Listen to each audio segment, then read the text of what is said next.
ಕೇಂದ್ರ ಸರ್ಕಾರದ ವಿರುದ್ಧ ಬಿಜೆಪಿ ಮಾಡ್ತಾ ಇರೋದು ಜನಾಕ್ರೋಶ ಅಂತ ಹೇಳಿ ನೋಡಿ, ಕಳೆದ 2 ವರ್ಷಗಳ ಅವಧಿಯಲ್ಲಿ ಈ ಸರ್ಕಾರ ಎಲ್ಲ ಆಡಳಿತ ರಂಗದಲ್ಲಿ ವೈಫಲ್ಯವನ್ನು ಕಂಡಿರುವಂಥದ್ದು. ಸ್ವತಃ ಮುಖ್ಯಮಂತ್ರಿಗಳ ಆರ್ಥಿಕ ಸಲಹೆಗಾರರೇ ಭ್ರಷ್ಟಾಚಾರದಲ್ಲಿ ನಂಬರ್ 1 ಅಂತೇಳಿ ಈ ಸರ್ಕಾರದ ಮೇಲೆ ಹೊಗಳಿಕೆಯನ್ನು ಅವ್ರು ಮಾಡಿದ ನಂತರ ನಿಜವಾಗಿ ಸಿದ್ದರಾಮಯ್ಯನವರಿಗೆ ಮಾನ ಮರ್ಯಾದೆ ಇದ್ದಿದ್ದರೆ AICC ಅಧಿವೇಶನದಲ್ಲೂ ರಾಜೀನಾಮೆಯನ್ನು ಕೊಟ್ಟು ಬರಬೇಕಾಗಿತ್ತು. ಯಾಕೆಂದರೆ ಅವರ ಪಕ್ಕದಲ್ಲೇ ಇರುವಂಥ ಆರ್ಥಿಕ ಸಲಹೆಗಾರರು, ಅದರಲ್ಲೂ ಈ ವರ್ಷ ಈ ಬಜೆಟನ್ನು ಪ್ರಿಪೇರ್ ಮಾಡಿದಂಥವ್ರು ಭ್ರಷ್ಟಾಚಾರದಲ್ಲಿ ನಂಬರ್ 1 ಅಂತೇಳಿ ಅವ್ರು ಹೇಳ್ತಾರೆ. ಇನ್ನೊಬ್ಬರು ಸಚಿವರು ನಮ್ಮದು ಈಗ ಟೇಕ್ ಆಫ್ ಆಗಿದೆ ಅಂತೇಳಿ ಸುಧಾಕರ್ ಅವರು ಹೇಳಿಕೆ ಕೊಡ್ತಾರೆ. ಇದೆಲ್ಲ ನೋಡಿದಾಗ 2 ವರ್ಷದಲ್ಲಿ ಆಡಳಿತ ಏನು ನಡೀತಾಗಾರೆ, ಇದನ್ನು ಇವತ್ತು ಕಾಂಗ್ರೆಸ್ನವರೇ ಪ್ರಶ್ನೆ ಮಾಡ್ತಿರೋದು.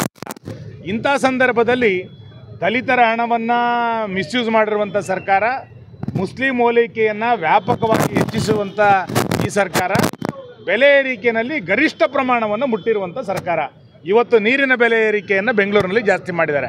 ಅಂದರೆ ಎಲ್ಲ ರಂಗದಲ್ಲಿ ವೈಫಲ್ಯವನ್ನು ಕಂಡಿರುವಂಥ ಸಂದರ್ಭದಲ್ಲಿ ವಿರೋಧ ಪಕ್ಷವಾಗಿ ನಾವು ಜನಜಾಗೃತಿ ಹಿನ್ನೆಲೆಯಲ್ಲಿ ಜನಾಕ್ರೋಶ ಯಾತ್ರೆಯನ್ನು ರಾಜ್ಯಾಧ್ಯಕ್ಷರ ನೇತೃತ್ವದಲ್ಲಿ ಆರಂಭ ಮಾಡಿದ್ದಾರೆ.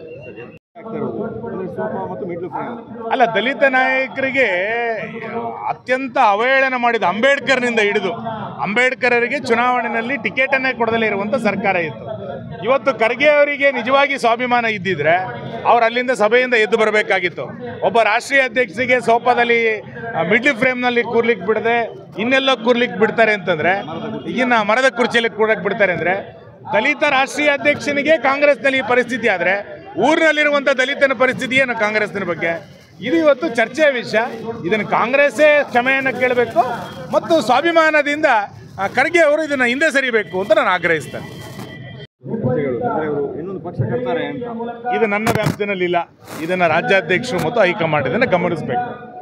ಆದರೆ ಇದರ ನಡುವೆ ನಿನ್ನೆ AICC ಸಮಾವೇಶಗಳು ನಡೆದಾಗ ಗುಜರಾತ್ನಲ್ಲಿ ಕಾಂಗ್ರೆಸ್ಸಿಂದು ಒಬ್ಬರು ರಾಷ್ಟ್ರೀಯ ಅಧ್ಯಕ್ಷರನ್ನ ಯಾವ ರೀತಿ ಕಾಂಗ್ರೆಸ್ ನಡ್ಕೊಳ್ತು ನಮಗೆಲ್ಲ ಗೊತ್ತಿದ್ದಂತೆ. ಗ್ರಾಮ ಪಂಚಾಯತಿ ಅಧ್ಯಕ್ಷ ಆದರೂ ಕೂಡ ಆತ ಸಭಾಂಗಣದ ನಡುವೆ ಕೂತಿರ್ತಾರೆ, ಮಿಡಲ್ ಫ್ರೇಮಲ್ಲಿ ಕೂತಿರ್ತಾರೆ.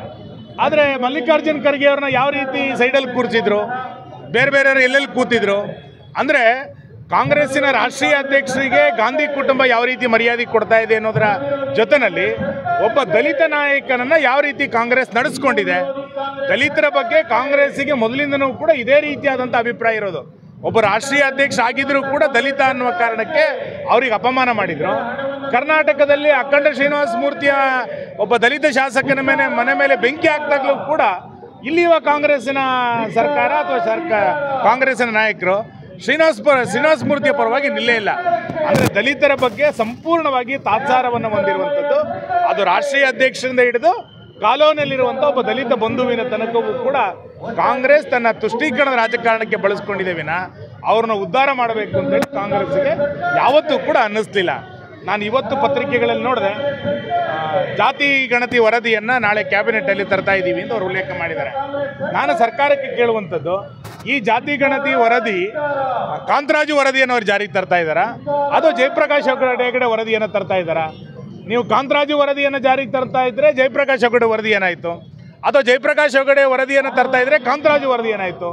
ಇದರ ಎರಡರ ಸ್ಪಷ್ಟತೆಯನ್ನು ಸರ್ಕಾರ ಮಾಡಲೇಬೇಕು. ಅದು ಬಿಟ್ಟು ನಾನು ಚುನಾವಣೆಗಳ ಹತ್ರ ಬಂದಾಗ ಹಿಂದುಳಿದ ವರ್ಗ, ಇನ್ಯಾವುದೋ ನಿಮಗೆ ಅಪಾಯ ಆದಾಗ ಜಾತಿ ಗಣತಿ, ಇದು ಯಾವುದನ್ನು ಕೂಡ ದೀರ್ಘಕಾಲದಲ್ಲಿ ಕರ್ನಾಟಕದ ಜನ ನಂಬಲಿಕ್ಕೆ ಸಾಧ್ಯ ಇಲ್ಲ. ಕಳೆದ 2 ವರ್ಷಗಳಿಂದ ಹೇಳ್ತಾನೆ ಬಂದಿದ್ದೀರಿ, ನಾನು ಜಾತಿ ಗಣತಿಯನ್ನು ತರ್ತೇನೆ ಅಂತ. ಯಾವುದು ಜಾತಿ ಗಣತಿ ಅನ್ನೋದನ್ನು ಸರ್ಕಾರ ಸ್ಪಷ್ಟ ಮಾಡಿ ನಂತರ ಕ್ಯಾಬಿನೆಟ್ಟಲ್ಲಿ ಅದನ್ನು ಅನುಮೋದನೆ ತಗೊಳ್ಬೇಕು ಅಂತ ನಾನು ಆಗ್ರಹಿಸ್ತೀನಿ.